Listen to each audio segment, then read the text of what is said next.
Hazrati Umarning huzurlariga bir yigit keldi. Aytdiki, meni keksa onam bor.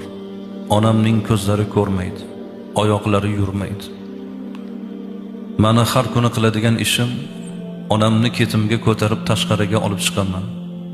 Yuzimni burib turaman. Onam tahorat qiladilar. Keyin uyga olib kiraman. Og'izlariga ovqat tutaman, oyoq qo'llarini uqalayman. Nima xizmat bo'lsa hammasini bajaraman. Ko'chaga chiqsam ruxsat so'rab chiqaman. Onamni haqqini ado qildimmi deganda yo'q dedilar. 50 yil yotib olib xizmat qilsak ham onani, otani haqqini ado qilishning imkoni yo'q. Faqatgina bitta chora deyilibdi.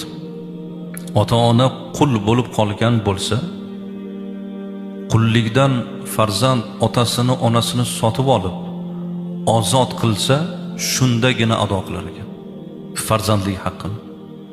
Bugun quldorlik zamoni emas, hurriyat davri. Buni imkoni yo'q.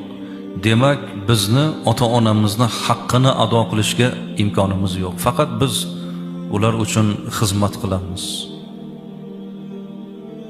Duolarni olamiz.